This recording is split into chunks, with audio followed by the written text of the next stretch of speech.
ngalan ng Ama at ng Anak at ng Espiritu Santo. Amen. Ang pagpapala ng ating Panginoon Jesucristo, ang pag-ibig ng Diyos Ama, at ang pakikipagkaisa ng Espiritu Santo nawa ay sumainyong lahat.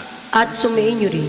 Mga kapatid, pag-umpisa naman natin sa banal na misang ito, atin munang alalahanin ang ating mga kasalanan at ito'y ihingi natin ng kapatawaran sa ating mapagmahal at maawaing Diyos.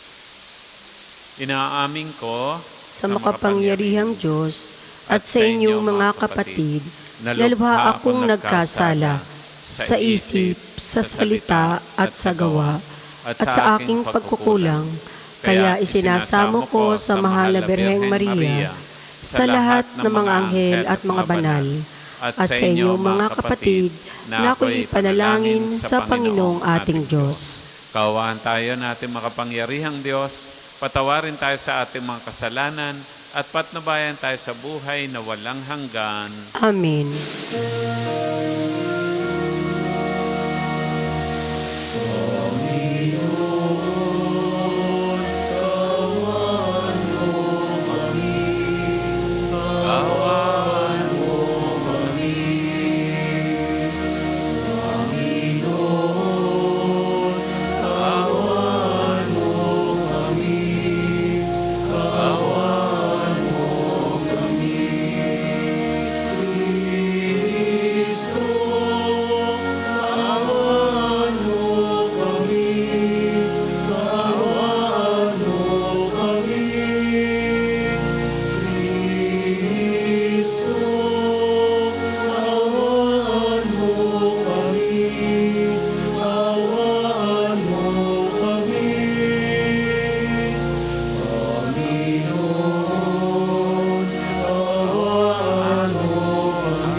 Manalangin tayo.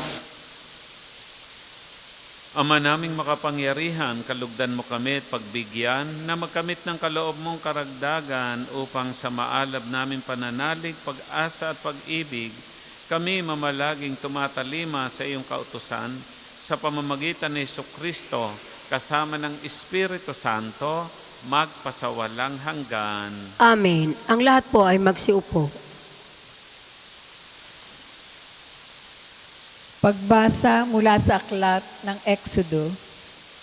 Ang mga Israelita ay nakarating sa ilang ng Sinai noong 3 buwan nang umalis sila sa Ehipto mula sa Refidim. Nagpatuloy sila sa ilang ng Sinai at nagkampo sa tapat ng bundok. Sinabi ng Panginoon kay Moises, "Magsasalita ako sa iyo mula sa makapal na ulap, nang marinig ng mga tao upang sila'y maniwala sa iyo habang panahon." At sinabi ni Moises sa Panginoon ang pasya ng mga tao. Sinabi ng Panginoon kay Moises, "Sabihin mo sa mga tao na humanda sa pagsamba sa akin ngayon at bukas. Kailangang labhan nila ang kanilang mga kasuotan at humanda sa makalawa, sapagkat ako, ang Panginoon, ay bababa sa bundok ng Sinai para makita ng mga tao." Kinaumagahan ng 3 araw, nagkukulog sa bundok ng sala-salabat na kidlat. Ang bundok ay nabalot ng makapal na ulap at narinig ang isang malakas na tunog ng tambuli. Lahat ng tao sa buong kampamento ay nanginig sa takot. Pinangunahan ni Moises ang mga tao papunta sa paanan ng bundok upang humarap sa Diyos. Ang bundok ng Sinai ay nababalot ng usok sapagkat bumaba ang Panginoon sa anyo ng apoy. Pumailan lang ang lisak tulad ng usok ng isang pugon at ang mga tao ay pinagharian ng takot. Palakas ng palakas ang tunog ng tambuli. Nagsalita si Moises at sinagot siya ng Diyos sa pamamagitan ng kulog. Ang Panginoon ay bumaba sa tuktok ng bundok ng Sinai at pinaakyat niya roon si Moises. Ang salita ng Diyos. Salamat sa Diyos. Salmong tugunan. Purihin at ipagdangal ang Diyos magpakailanman. Purihin at ipagdangal ang Diyos magpakailanman. Pinupuri ka namin, Panginoon, Diyos aming mga ninuno, karapat dapat kang ipagdangal at dakilain magpakailanman. Purihin ang iyong banal at maluwalhating pangalan, nararapat purihin at ipagdangal magpakailanman. Purihin at ipagdangal ang Diyos magpakailanman. Purihin ka sa iyong banal at marangal na tahanan, lubhang karapat dapat kang awitan at dakilain magpakailanman. Purihin at ipagdangal ang Diyos magpakailanman. Purihin ka na naluklok sa maringal mong trono, karapat dapat kang awitan at dakilain magpakailanman. Purihin at ipagdangal ang Diyos magpakailanman. Mula sa iyong luklukan sa ibabaw ng kerubin, nakikita mo ang kalaliman, ang daigdig ng mga patay, karapat dapat kang purihin at dakilain magpakailanman. Purihin at ipagdangal ang Diyos magpakailanman. Purihin ka sa buong sangkalangitan, karapat dapat kang awitan at dakilain magpakailanman. Purihin at ipagdangal ang Diyos magpakailanman. Ang lahat po ay magsitayo.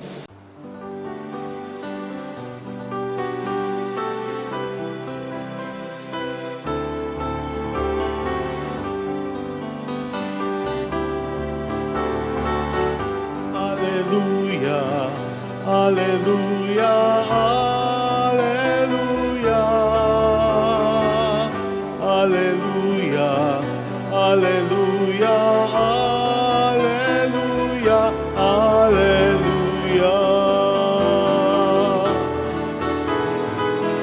Alleluia, alleluia, alleluia.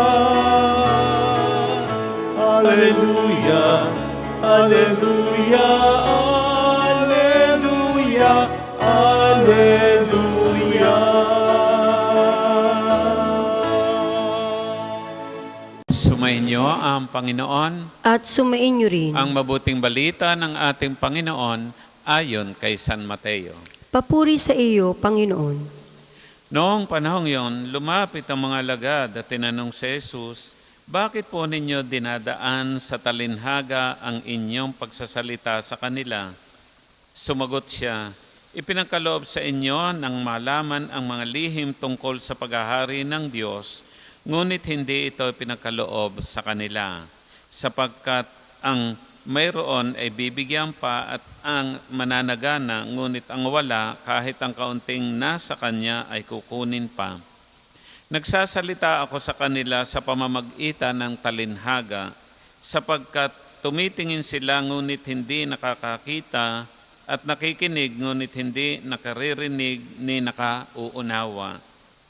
Natutupad nga sa kanila ang hula ni Propeta Isaías na nagsasabing, makinig man kayo ng magkinig, hindi kayo makakaunawa, at tumingin man kayo ng tumingin, hindi kayo makakikita, sapagkat naging mapurol ang isip ng mga ito.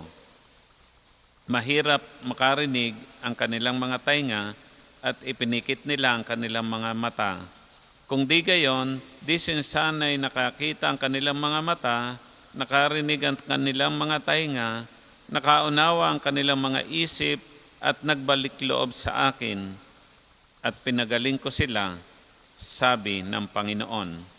Mapalad kayo, sapagkat nakakikita ang inyong mga mata at nakaririnig ang inyong mga tainga. Sinasabi ko sa inyo, maraming propeta at matutuwid na tao ang nagnasang makakita sa inyong nakikita, ngunit hindi ito nakita, at makarinig sa inyong narinig, ngunit hindi ito napakinggan. Mga kapatid, ang mabuting balita ng ating Panginoon. Pinupuri ka namin, Panginoong Heso Kristo. Magandang umaga po sa inyo kapatid. Mga kapatid, special po para sa akin ang araw na ito sapagkat ngayon pong araw ay ipinagdiriwang ko ang 32nd anniversary ng aking sacerdotal ordination. Medyo matagal na rin po, mahigit ng 3 dekada, 32nd anniversary. Kaya hinihiling ko ang inyong panalangin para sa akin na ako ay patuloy pang makapaglingkod sa Diyos bilang kanyang lingkod na pari. Mga kapatid, sabi nga, Jesus is a great storyteller. Kung maalala natin, ito po sa medyo senior na, noon po, meron pong show sa TV na ang title ay Mga Kwento ni Lola Basyang. At ang mga episode dito ay yung mga kwento kung ano ang mga alamat, ano ang pinagmulan ng mga bagay-bagay. Kaya ito po ay kumukuha ng interest, lalo na sa mga bata.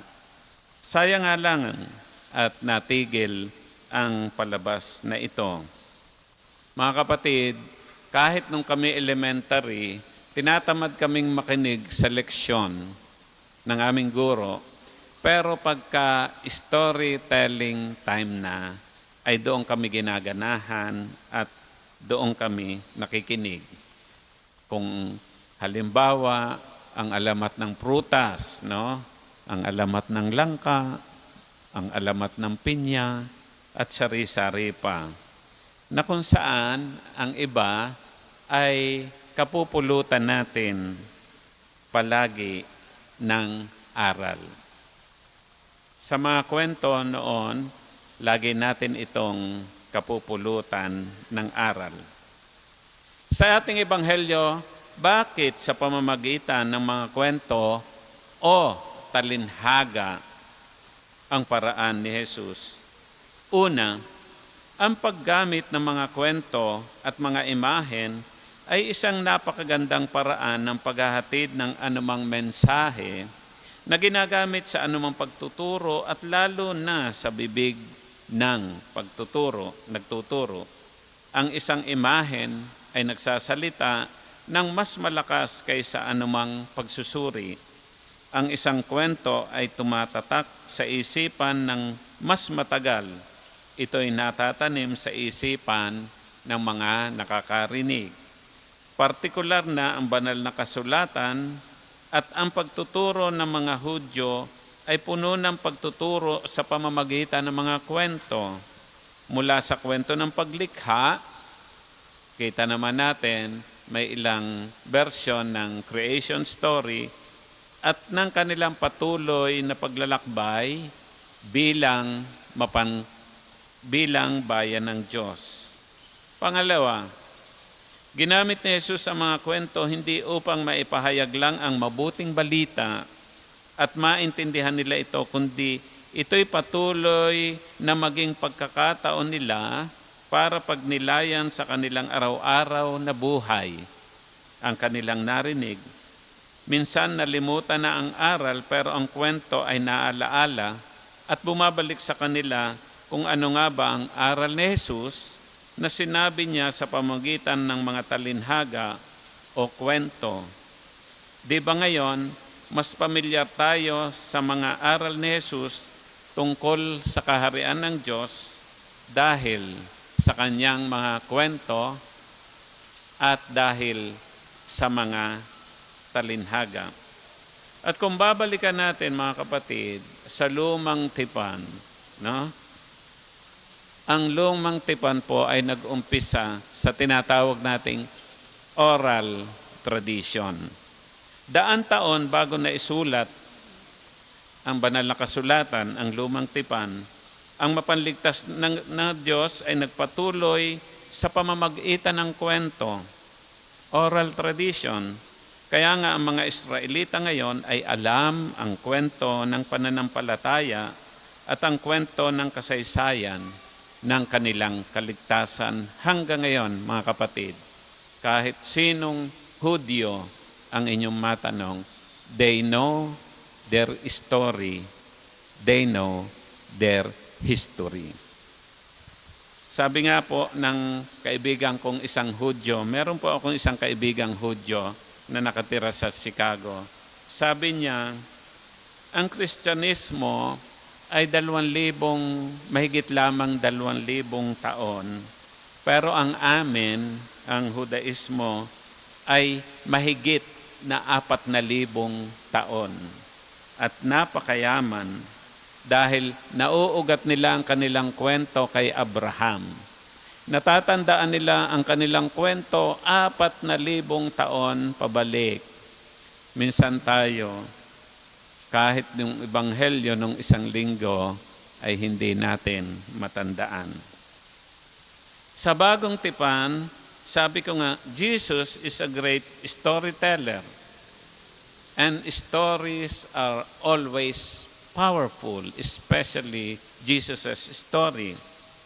The message is conveyed powerfully and it leaves the listener to ponder deeply of the meaning of the story she heard. And then it moves them to deeper reflection, challenging them into action. Kaya mga kapatid, halos ang ebanghelyo natin, kung babalikan natin, ay sa pamamagitan ng talinhaga, kaya marami ang nakikinig sa Kanya. Pinagkakalipumpunan palagi siya ng mga tao dahil sa Kanya mga kwento. Ang iba ay naintindihan agad ng nakikinig. Ang iba ay matagal bago mapagtanto, pero ito ay isang makapangyarihang paraan para pagnilayan ito ng nakikinig at iayon ang kanilang buhay ayon sa aral ng kwento. Ang ebanghelyo ay kwento ng mga ebanghelista tungkol sa kwento ni Jesus. Nawa ito ay kapulutan natin ng aral at magtulak sa atin na mabuhay ayon sa ebanghelyo, sapagkat ito ang tinatawag nating kwentong may kwenta. Magsitayo tayo para sa panalangin ng bayan. Idulog natin sa Diyos ang lahat ng ating pagsumamo at panalangin, at sa bawat panalangin ang ating pong itutugon, Panginoon, dinggin mo kami. Panginoon, dinggin mo kami. Upang ang pananampalataya na maging pangunahin si Kristo ay mamala sa buhay ng simbahang Katolika at ang sambayanan nawa ay mahubog sa pagsunod sa aral ng pag-ibig ni Kristo. Manalangin tayo. Panginoon, dinggin mo kami.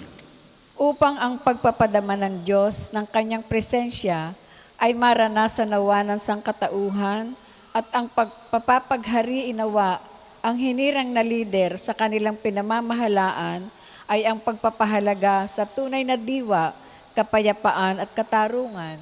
Manalangin tayo. Panginoon, dinggin mo kami. Upang ang pagpapahalaga kay Kristo ay ang kining biyaya ng mga taong nasa gitna ng pagdurusa, bunga ng iba't ibang uri ng pagtitiis, at maging matibay nawa ang kanilang pananampalataya sa Diyos. Manalangin tayo. Panginoon, dinggin mo kami. Upang ang pagpapahalaga sa pakikinig sa aral ni Kristo ay dumaig nawa sa ating paghahangad sa mga material na yaman at maisagawa nawa ng ating pamilya ay ang magbahagi ng pagmamahal sa ating kapwa. Manalangin tayo. Panginoon, dinggin mo kami. Para sa mga kapatid nating nawawala at pinaniniwala ang pumanaw na, partikular ang mga sabungero, nawa ay pagkalooban sila ng Panginoon ng kapatawaran sa kanilang mga kasalanan at ng walang hanggang kapahingahan sa Kanyang kaharian. Nawa ay makamtan nila at ang kanilang naulilang pamilya ang kapayapaan ng kalooban sa pamamagitan ng pagkamit ng hustisya at kapatawaran. Manalangin tayo. Panginoon, dinggin mo kami. Isama din natin sa panalangin ng mga kababayan nating biktima ng patuloy na pagbuhos ng malakas na ulan. Naway madama nila ang presensya ng Diyos sa kabila ng kalamidad na ito. Manalangin tayo sa Panginoon. Amen. Ang lahat po ay magsiupo. Para po sa mga maghahandog ng sobre, pakihulog na lamang po sa buslo.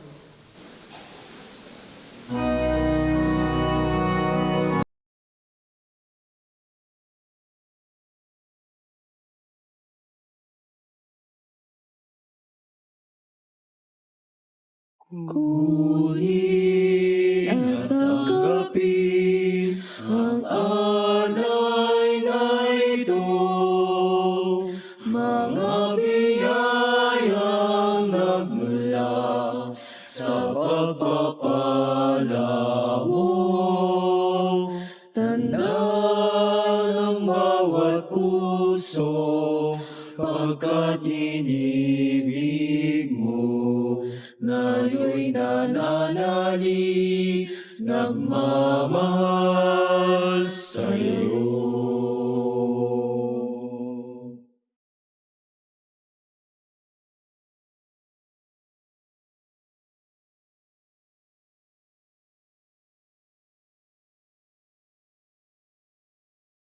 Ang lahat po ay magsitayo.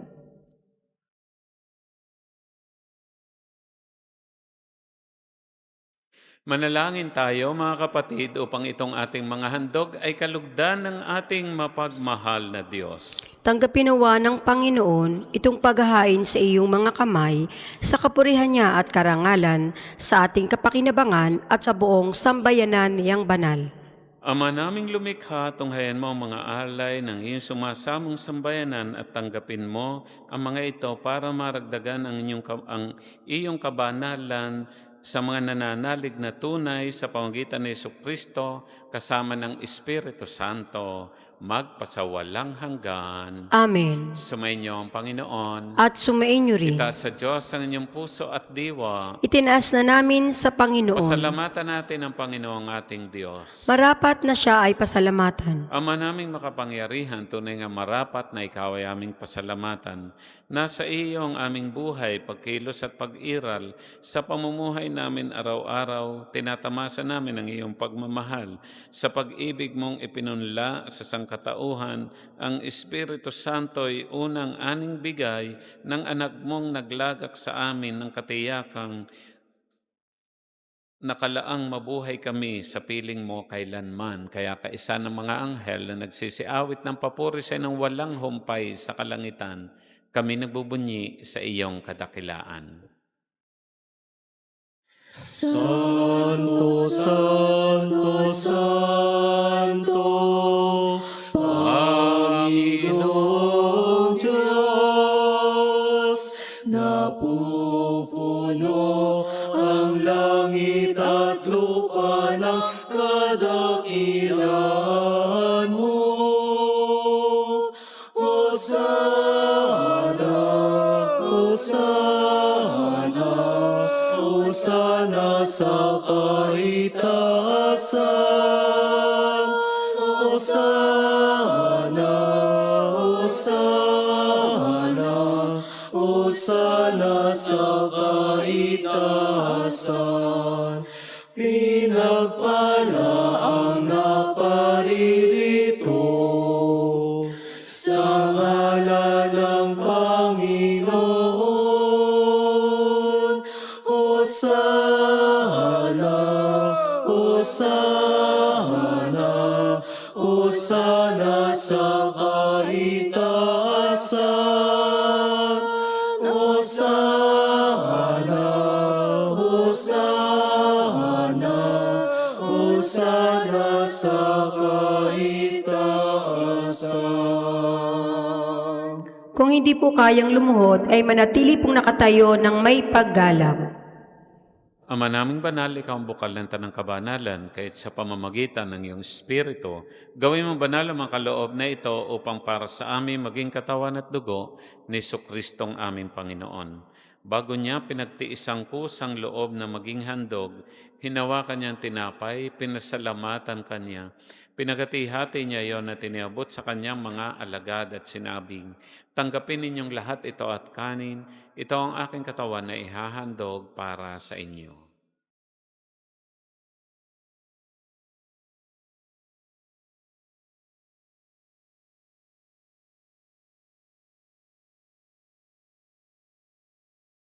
Gayun din naman na matapos ang hapunan, hinawakan niyang kalis, muli kanyang pinasalamatan.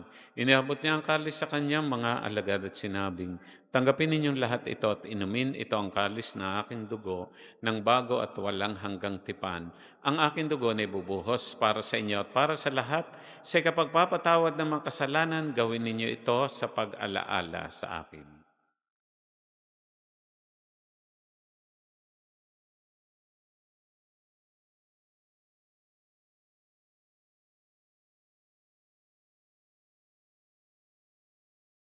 Ipagbunyi natin ang misteryo ng ating pananampalataya. Si Kristo'y namatay, si Kristo'y nabuhay, si Kristo'y babalik sa wakas ng panahon. Amang ginagawa namin ngayon ang pag-alaala sa pagkamatay at muling pagkabuhay ng iyong anak, kahit iniaalay namin sa iyo itong tinapay nagbibigay buhay, itong kalis na nakakaloob ng kaligtasan. Kami nagpapasalamat dahil kami yung minarapat na tumayo sa harap mo para maglingkod sa iyo. Isinasama namin kami magsasalo-salo sa katawan at tugon ni Kristo ay mabuklod sa pagkakaisa sa pamamagitan ng Espiritu Santo. Amalingapin mo ang iyong simbahang laganap sa buong daigdig, puspusin mo kami sa pag-ibig. Kaisa, ni Leon naming Papa, ni Gilbert naming Obispo at ng Tanang Kaparian, alalahanin mo rin ang mga kapatid naming nahimlay na may pag-asang sila'y muling mabubuhay, gayon din ang lahat ng mga pumanaw. Kaawaan mo sila at patuloyin sa iyong kaliwanagan. Kaawaan mo at pagindapating kaming lahat na makasalo sa iyong buhay na walang wakas, kaysa ng mahal na Birheng Maria na ina ng Diyos, ni San Jose na kanyang esposo, kaysa ng mga apostol at ng lahat ng mga banal na namuhay dito sa daigdig ng kalugod-lugod sa iyo, may pagdiwang na namin ang pagpupuri sa ikararangal mo sa pamamagitan ng iyong anak, naming Panginoong Heso Kristo. Sa pamamagitan ni Kristo, kasama niya at sa Kanya, ang lahat ng parangal at papuri ay sa iyo, Diyos Ama makapangyarihan, kasama ng Espiritu Santo, magpasawalang hanggan. Amen. Amen. Amen.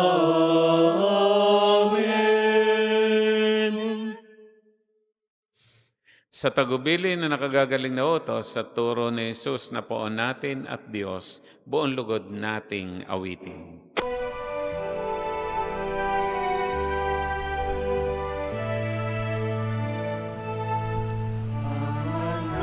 Namin sumasalangit ka, sambahin ang ngalan mo, mapasa amin ang kaharian mo, sundin ang loob mo.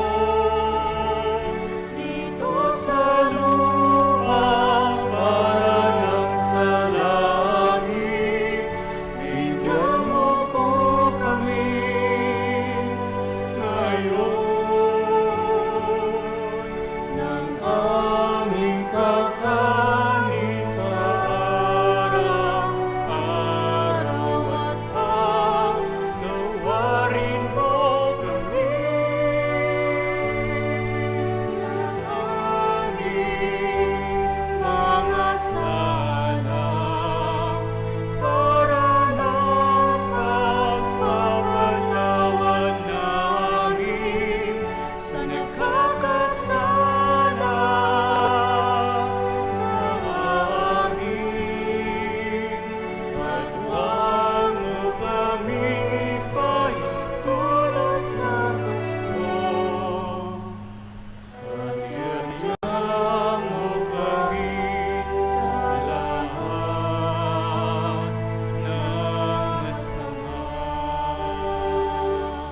Hihiling namin kami iadya sa lahat ng masama, pagkalooban ng kapayapaan, araw-araw iligtas sa kasalanan, at ilayo sa lahat ng kapahamakan, samantalang aming pinananabikan ang dakilang araw ng pagpapahayag ng tagapagligtas naming si Jesu Kristo.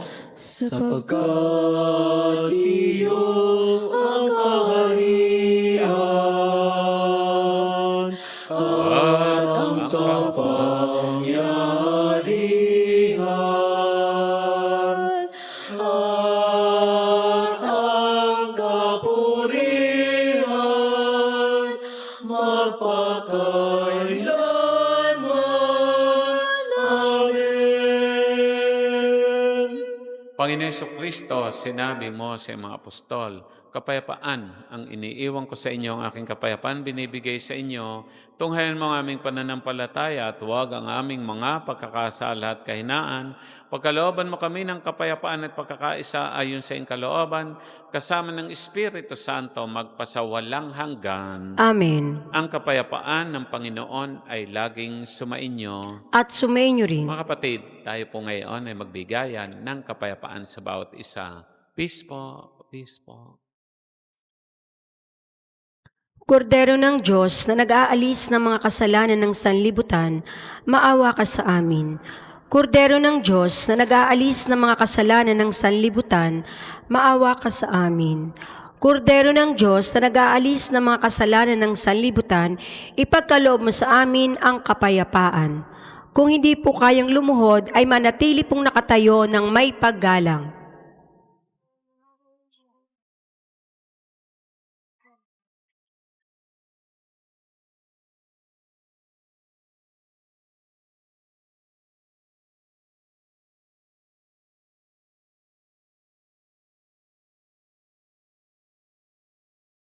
Narito ang ating Panginoon Jesucristo, ang Kordero ng Diyos, nag-aalis ng mga kasalanan sa sanlibutan. Mapapalad ang mga inaanyayahan magsasalo-salo sa kanyang piging. Panginoon, hindi ako karapat-dapat na magpatuloy sa iyo, ngunit sa isang salita mo lamang ay gagaling na ako.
Manalangin tayo. Ama namin mapagmahal, manatili kang kapiling ng iyong sambayanan na ngayon pinapakinabang mo sa iyong sariling buhay at gawin mong kami pasulong na makahakbang mula sa dati namin pagka makasalanan patungo sa pagbabagong nagdudulot ng iyong kabutihan. Sa pamamagitan ng Jesucristo, kasama ng Espiritu Santo, magpasawalang hanggan. Amen. Sumainyo ang Panginoon. At sumainyo rin. Naway pagpalain kayo ng ating mapagmahal na Diyos, Ama, Anak, at Espiritu Santo. Amen. Ang ating pong banal na misa ay atin ang naialay. Humayo tayong taglay ang pag-ibig ni Kristo. Salamat. Salamat sa Diyos. Sa Diyos.